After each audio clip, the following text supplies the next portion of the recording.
Ahí sí. Muy bien, muy buenas tardes. Estamos comenzando un nuevo capítulo, ya cuarto capítulo de este espacio de conversaciones, los días jueves. Y hoy tenemos un invitado muy especial, el profesor Jaime profesor Jaime Baza, académico de la Universidad de Valparaíso, de la Facultad de Derecho de la Universidad de Valparaíso, pero además de académico, hace muchos años viene participando activamente del debate sobre una nueva constitución en Chile, desde los Marca C, Marca tu Voto, distintas plataformas que han existido ha coordinado también a muchos abogados y abogadas constitucionalistas a lo largo del país. Es un debate que lleva varios años. Y bueno, ha escrito también varios libros, pero el último libro, que es muy interesante, lo muestro aquí, hacemos propaganda, Chile decide por una nueva constitución, es el último libro del profesor Jaime Baza, recién salió del horno este año, ya viene una segunda edición, me contaba, y está escrito al calor de lo que fue el estallido social, ¿no? Reflexiones sobre el estallido social y de cómo se abrió, ¿no? Se abrió por fin el proceso constituyente, la posibilidad de un proceso con sus limitaciones, con sus dificultades, el propio acuerdo, ¿no? Que deriva a lo que vamos a tener en algunos meses. Estamos a menos de 3 meses del plebiscito por la nueva constitución el 25 de octubre. Ahí tenemos también temas que conversar sobre plebiscito seguro en contexto de pandemia, medidas sanitarias, etcétera, para que funcione muy bien ese proceso electoral. Y después, bueno, viene todo el proceso de la convención constitucional, que esperemos que gane, ¿no? El apruebo y la convención constitucional, para ir eligiendo a aquellos y aquellas que nos van a representar esas ideas de cambio. Y bueno, y eso va a implicar obviamente toda una conversación constituyente. Así que nada, muchas gracias Jaime por tu disposición a darnos algo de tu tiempo, compartir esta conversación con nosotros el día de hoy. Hola Juan, senador, ¿cómo estás? Bueno, nada, muchas gracias por la invitación. Efectivamente están pasando muchas cosas, ¿verdad? Estamos en tiempos muy revueltos, muy movidos. Y claro, como consecuencia de la revuelta popular de octubre, se abrió un espacio político, institucional muy importante, en virtud del cual nos hemos convocado a un plebiscito ahora que se va a realizar ahora en octubre, y que podremos tener eventualmente la posibilidad de redactar una nueva constitución. Son tiempos efectivamente muy intensos. Es una demanda muy vieja que se viene arrastrando prácticamente desde que la constitución del 80 fue aprobada. Así que nada, yo creo que como generación tenemos un desafío muy importante entre manos, ¿verdad? De estar a la altura de los tiempos que corren. Así es. Jaime, este libro, bueno, invitar a la gente obviamente a leerlo, a escribir, yo creo que es muy pertinente, tiene muchos elementos súper interesantes, pero que en síntesis, como para despertar el interés de quienes nos puedan estar escuchando, viendo o que nos vean después, ¿no? Nosotros, este capítulo queda obviamente registrado ahí en las plataformas de FTV, de Diario La Quinta, también de las redes sociales nuestras, senador Latorre, y ahí lo difundimos. Entonces, puede llegar gente que va a estar interesada en estas conversaciones constituyentes. Pero, ¿qué quisiste plantear? ¿Cuál es la tesis a desarrollar con este libro, Chile decide por una nueva constitución? Mira, el libro de alguna manera trata de combinar un trabajo académico que yo venía realizando desde antes de la revuelta popular, con las reflexiones políticas, ¿verdad? Y las distintas conversaciones que se fueron articulando en los territorios, sobre todo después de la primera semana, del 18 de octubre, ¿no? Durante el mes de noviembre, diciembre, enero, que hubo mucho encuentro territorial, mucha asamblea, mucha discusión ciudadana en torno a las demandas sociales y a la demanda constituyente. De alguna manera quise como hacer el ejercicio de devolver ciertos conceptos que probablemente han estado capturados por ciertos discursos elitistas, ciertos conceptos que han estado capturados por la academia, que han estado capturados por el mundo de la política institucional, y devolver esos conceptos al pueblo, por así decirlo, cosa de que pudiéramos apropiarnos de palabras como soberanía popular, pueblo, poder constituyente, derechos, ¿verdad? Y hacer un poco ese ejercicio de devolución. Yo estuve participando durante o sea, durante varias semanas después del estallido, estuve participando en muchos encuentros, seminarios, conversatorios y en mucha asamblea territorial, escucha, sobre todo aquí en la región de Valparaíso, pero también en Antofagasta, en Concepción, en Valdivia, qué sé yo, en Santiago. Y había, creo yo, una sensación más o menos transversal, más o menos compartida, de, eh, de apropiarse, ¿verdad?, de lo que estaba ocurriendo, de mucha gente que no quería quedarse sentado en la cuneta viendo lo que estaba pasando, sino que quería participar y que quería involucrarse. Y de alguna manera el libro trata un poco de generar ese efecto, ¿verdad? De devolver parte importante de esas conversaciones, de dejar también un registro de lo que ha sido esa relación entre el trabajo académico y la reflexión social más de base popular, y tratar de evidenciar que ahí hay efectivamente elementos comunes que nos permiten generar un diálogo donde también el trabajo académico está al servicio de los procesos de cambio social. Perfecto. Haces una reflexión también muy interesante sobre el estallido mismo, ¿no? Las causas del estallido de alguna manera. eh, y es una reflexión que tú además venías realizando hace mucho tiempo eh, sobre el neoliberalismo en Chile, ¿no? Qué nos podrías contar así a grandes rasgos, insisto, como en la línea de ir despertando la motivación de la gente a leer el libro? Nuevamente, Chile decide una nueva constitución. Mira, yo soy de la idea de que ese malestar que nos viene acompañando hace tanto tiempo, que se viene acumulando, ¿verdad? Eh, no es en sí mismo el problema, ¿verdad? Detrás de ese malestar hay, o junto a ese malestar, hay una sensación permanente de abuso, ¿verdad? De abuso de poder. Un abuso estructural que se manifiesta en una serie de espacios vitales en los cuales las personas desplegamos nuestra, nuestra dimensión de persona, nuestra dignidad, ¿verdad? El tipo de relaciones que construimos familiares, laborales, etc. Y en muchos de esos espacios hay manifestaciones institucionales, estructurales, diría yo, de abuso de poder en la salud, en educación, ¿verdad? En el acceso a la vivienda, en la relación entre hombres y mujeres, etcétera, etcétera. Pero lo que yo postulo es que en realidad, el abuso no es el problema. El abuso de poder no es el problema. El abuso de poder es el síntoma, ¿verdad? Y el problema que está detrás del síntoma es la concentración del poder, ¿cierto? Un poder que se concentra en ciertos agentes eh, eh, que ejercen ese poder de manera eh, sin control, ¿cierto? Sin los contrapesos adecuados. Y es como consecuencia de ese ejercicio del poder, como consecuencia de esa concentración del poder, que surge el abuso y consecuentemente el malestar. Entonces lo que está de fondo, es la concentración del poder, es la acumulación del poder, y ahí la Constitución cumple un rol fundamental, porque siendo una Constitución tan neoliberal, que piensa el Estado desde su dimensión subsidiaria, sin derechos sociales garantizados, sin protección del medio ambiente, privatizando las aguas, concesionando prácticamente todo lo que se puede concesionar, desde la explotación minera hasta las cárceles, termina siendo una constitución que permite, garantiza, asegura la concentración del poder, y como consecuencia de esa concentración viene luego el ejercicio abusivo y el malestar. Entonces, lo que trata de mostrar un poco el libro es que la revuelta popular no es solamente un estallido de malestar, ¿cierto? No es que de repente llegó un momento en que hubo una gota que rebalsó el vaso y nos manifestamos contra ese rebalse.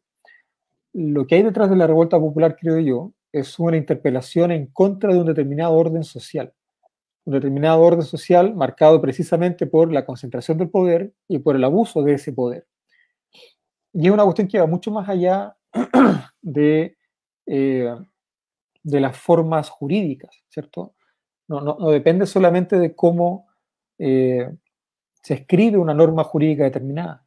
Depende mucho de cómo se llevan adelante las relaciones políticas, las relaciones sociales, y de cómo los derechos fundamentales inciden en esas relaciones.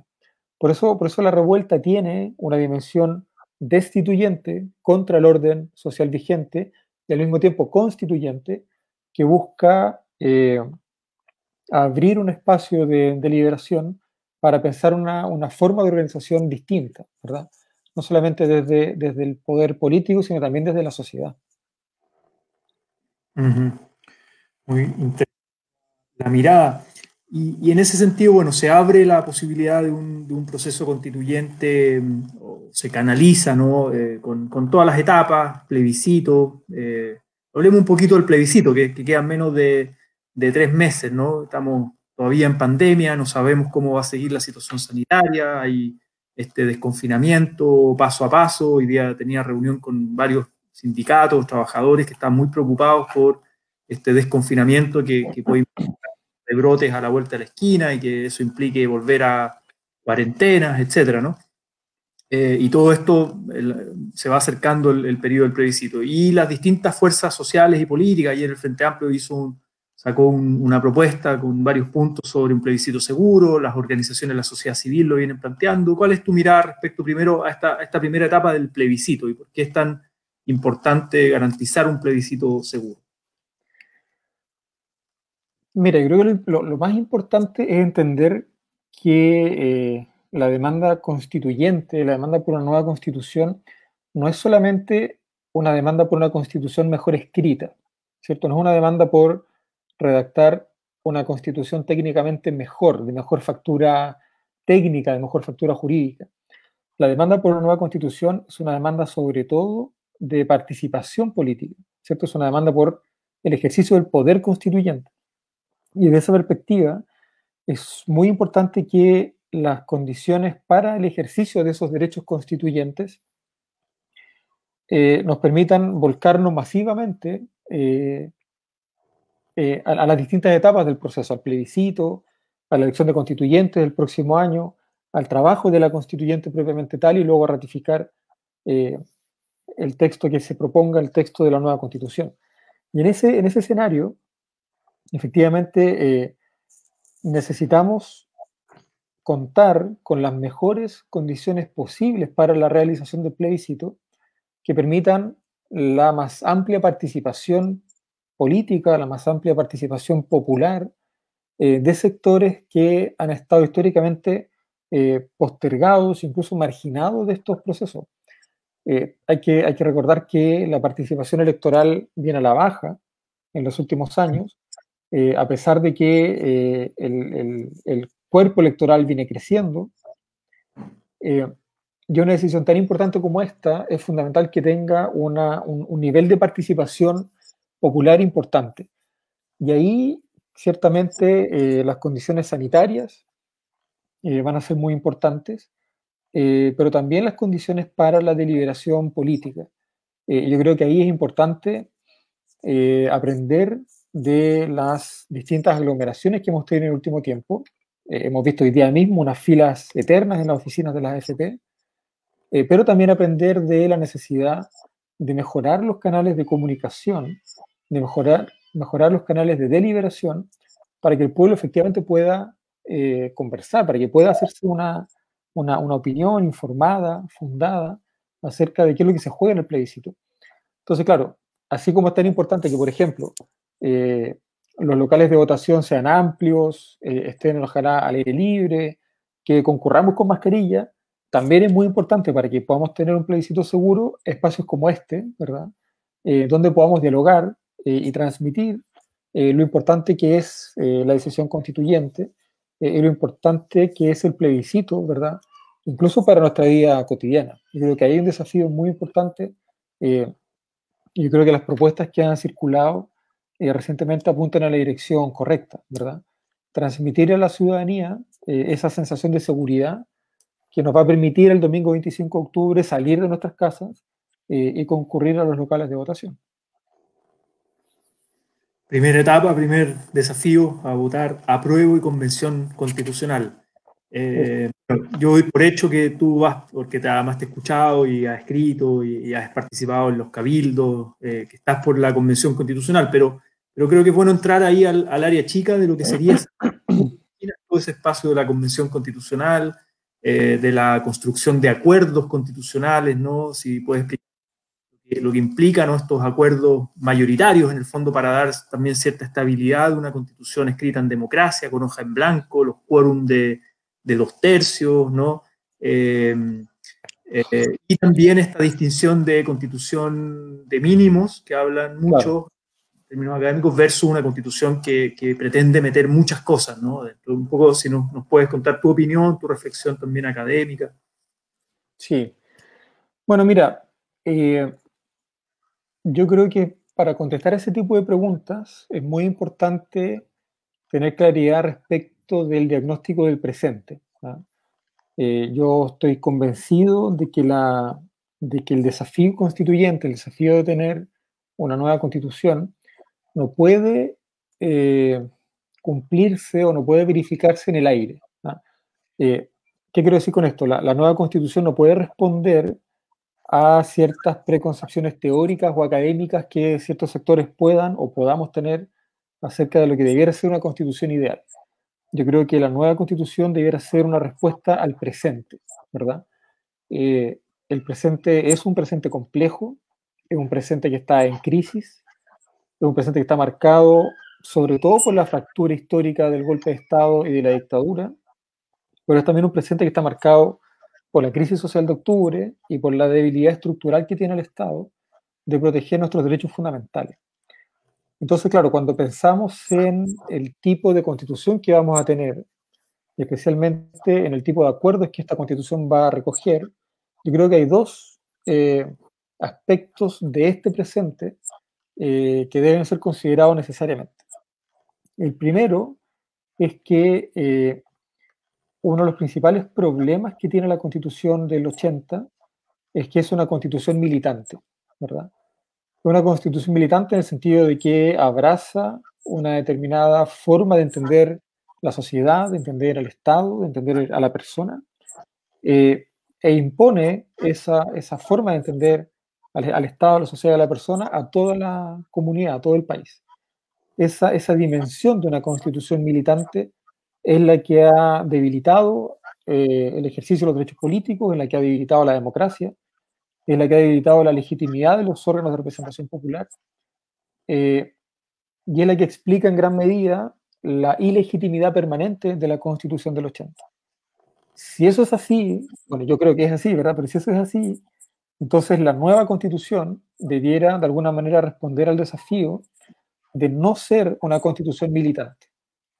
¿Ah? Si tuvimos problemas con una Constitución militante, entonces el desafío para solucionar esos problemas es que la nueva Constitución no sea una Constitución militante.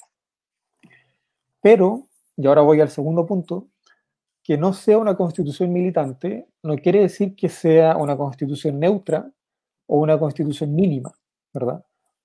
Porque la nueva Constitución debe responder a los desafíos del presente, y los desafíos del presente hoy día están marcados por la precariedad de la vida, por la precariedad de la existencia, por la vulnerabilidad de los proyectos individuales de vida, por la vulnerabilidad del medio ambiente.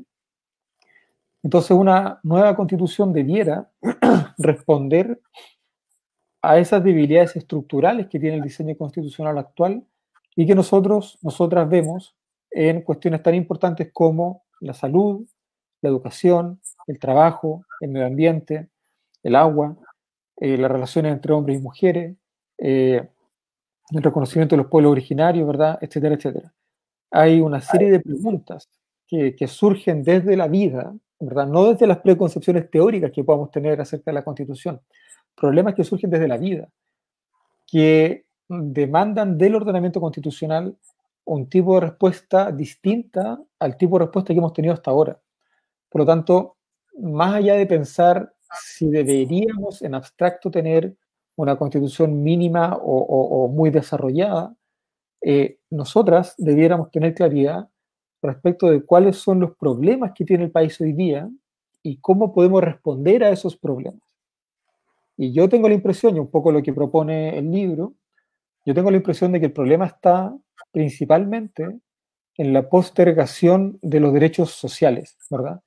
En la postergación estructural de los derechos que le dan forma a nuestra vida cotidiana. Salud, trabajo, vivienda, educación, agua, medio ambiente. Y es probablemente desde ahí donde debiéramos resolver el problema constitucional, y es probablemente en ese aspecto donde más debiéramos concentrar nuestros esfuerzos los actores sociales, ¿verdad? Los nuevos actores sociales que han emergido como consecuencia de los cambios políticos y sociales del último tiempo. Ujú. Muy de acuerdo con lo que plantea Jaime.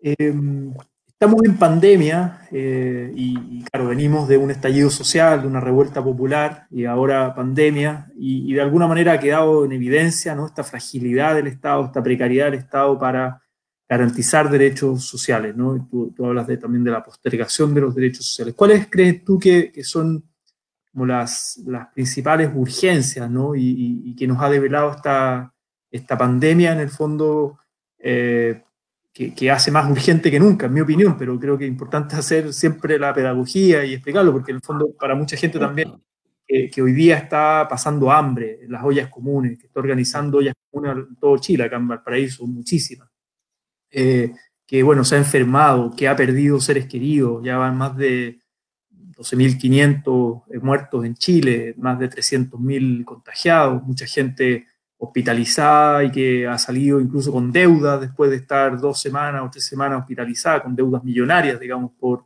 salud, ha perdido su ingreso, el empleo, el desempleo ha aumentado, tenemos una economía informal también muy precarizada que se ha visto completamente vulnerable. Entonces, claro, mucha gente hablar de todos estos temas constituyentes, constitucionales, además que tienen un ciclo que no son de un día para otro, sino que el mismo proceso constitucional, bueno, hay plebiscito, después hay que elegir constituyentes, después tienen que ponerse de acuerdo, tienen un año de trabajo, ¿no? Entonces es un proceso. ¿Cuáles serían esas urgencias? ¿Por qué decir a la gente, mira, esto es fundamental en el Chile post pandemia, tiene que estar sí o sí garantizado en esta nueva constitución?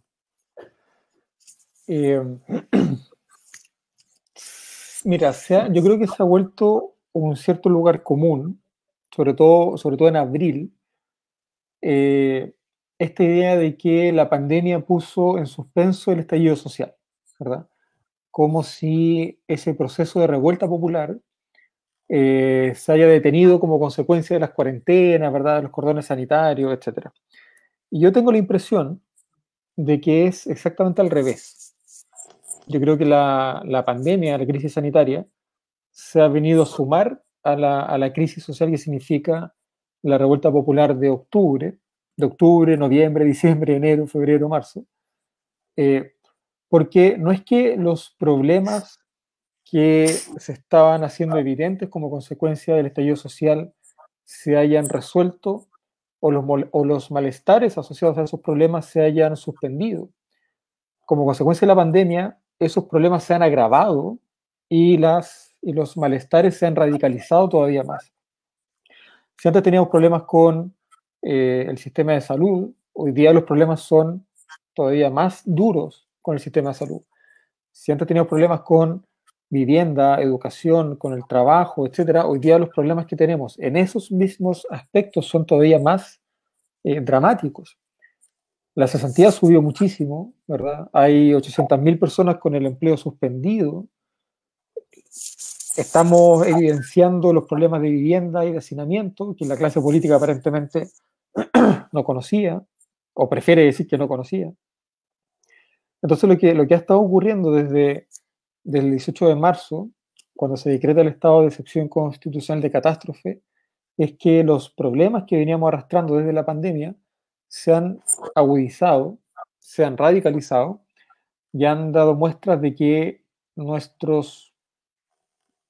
han dado muestra de que los problemas constitutivos de nuestra vida le dan forma a partir de la precariedad, a partir del abuso, a partir de las carencias estructurales. Entonces, claro, por eso cuando pensamos en cómo vincular esa nueva constitución con la urgencia del presente, es muy importante tener presente que la respuesta de la nueva constitución no puede ser una respuesta teórica o una respuesta academicista, ¿verdad? La respuesta de la nueva constitución tiene que ser una respuesta política, ¿verdad? Una respuesta que permita resolver los problemas del presente y que permita sobre todo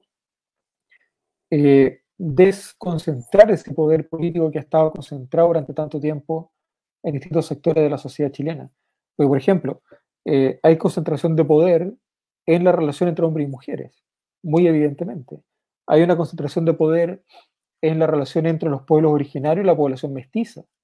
Pero también hay concentración del poder en clave educacional, donde todo el sistema escolar y universitario está marcado por la acumulación del capital cultural. Hay concentración del poder en la forma como se distribuye la riqueza en materia de salud, ¿cierto? La salud pública, donde falta dinero, y la salud privada, donde sobra dinero a manos llenas. Todo eso va dando forma a ciertas estructuras sociales, a ciertas formas de vida que están marcadas por aquella dimensión, entre comillas, positiva de la acumulación del poder, ¿verdad? Algo que ocurre versus, o sea, y que están marcadas simultáneamente con aquella dimensión negativa, con aquella dimensión de carencia de la privación y de la postergación. Uno de los desafíos probablemente de este proceso constituyente, donde estamos pensando en nuevas formas para ejercer, para organizar el ejercicio del poder, nos va a llevar a revisar cuestiones que hemos dado por buenas, como por ejemplo la focalización del gasto público. Porque claro, uno intuitivamente dice, bueno, si tenemos poco dinero, concentremos el gasto donde es más necesario. Pero esa lógica al mismo tiempo genera segmentación socioeconómica y segregación social. Entonces, todas estas categorías, todas estas ideas que durante los últimos 40 años hemos dado por buenas, probablemente van a tener que ser revisadas en este proceso constituyente, sobre todo pensando en que la nueva constitución tiene que ser una respuesta a las necesidades del presente, ¿verdad? No puede ser una respuesta teórica, no puede ser una respuesta academicista, no puede ser una respuesta, qué sé yo, abstracta, ¿verdad? Tiene que ser una respuesta a la urgencia que significa el presente, un presente en crisis. Y tal vez una última pregunta, pero tenemos un margen de tiempo para cerrar tranquilo, ¿no? Pero dado el presente y estos debates sobre, por ejemplo, una reforma constitucional para retirar un porcentaje del fondo de pensiones, ¿no? Que se presentó hace muy poquito y se aprobó y hoy día mismo ya se está operacionalizando con una avalancha de gente que ha ido a acudir a las FP, que está saturando las páginas. Bueno, eso fue una reforma constitucional. Se ha presentado también una reforma constitucional para garantizar, o está bien dicho, el impuesto a los súper ricos, ¿no? A propósito, por ejemplo, lo que decía Luxich ayer por redes sociales, claro, que decía, yo estoy dispuesto a que me suban los impuestos, a contribuir más, y también digo, hay que gastar mejor, etcétera, tiró su mensaje ahí, pero esto se conecta también con cosas que están diciendo otros súper ricos y multimillonarios en el mundo. Es decir, por favor, súbanos los impuestos porque tenemos mucha plata, hemos ganado mucha plata y hoy día se requiere una contribución mayor al bien común, a la paz social, ¿no? A satisfacer las necesidades, por ejemplo, una renta básica de emergencia, una pensión básica solidaria, ¿no? Seguir protegiendo a la población, que esta pandemia de alguna manera, lo está diciendo la CEPAL, está aumentando la pobreza, la desigualdad, la precariedad, el hambre, ¿no? Entonces eso implica nuevos recursos, un nuevo pacto fiscal, otra reforma constitucional.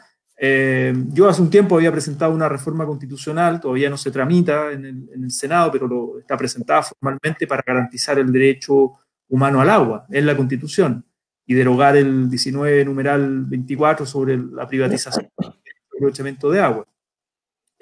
También presentamos hace un par de meses con varios senadores, Durresti, Proboste, Navarro y Órdenes, una reforma constitucional ya para derogar el 3500 y construir un sistema de seguridad social, garantizar el derecho a la seguridad social y que eso esté garantizado constitucionalmente y por lo tanto te abra la discusión sobre un nuevo sistema de seguridad social en Chile, democrático, mirando los desafíos del siglo XXI.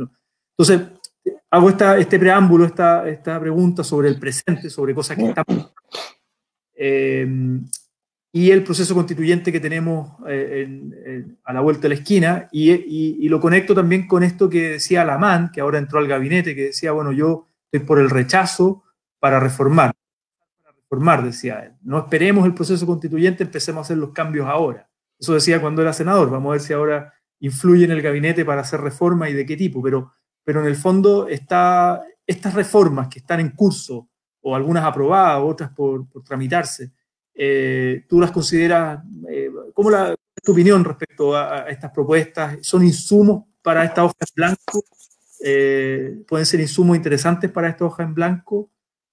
¿O qué pasa si se aprueban en el fondo y se empiezan a materializar antes o durante el proceso constituyente? Bueno, efectivamente es muy interesante ver lo que está ocurriendo en el sentido de que los cambios sociales, jurídicos, ¿verdad?, que tienen que manifestarse, que necesitan un correlato institucional, se están materializando en la forma de reformas constitucionales.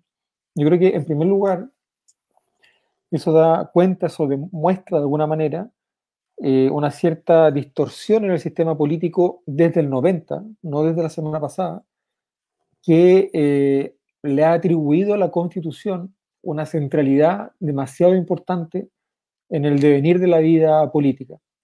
Y esto no es una disquisición teórica, es una cuestión política que tiene un impacto práctico muy potente, porque mientras mayor sea la centralidad que la Constitución tiene en la discusión política, menor es el protagonismo que tiene el legislador, ¿verdad? Y cuando eso ocurre, el más perjudicado es el titular de la soberanía, porque su representante, que es el legislador, no tiene la musculatura necesaria para impulsar las reformas transformadoras que eventualmente el soberano, el pueblo, está demandando.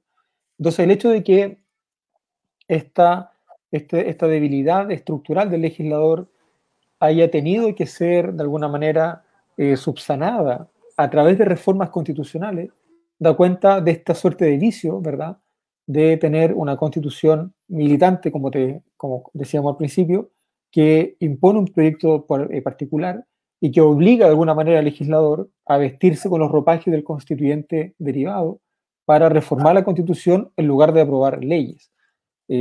Todas las reformas de las que estamos hablando son reformas, a mi juicio, muy sentidas por la población: la recuperación del agua, la imposición de un sistema de seguridad social propiamente tal, bueno, etcétera, y debieran ser impulsadas a través de la ley.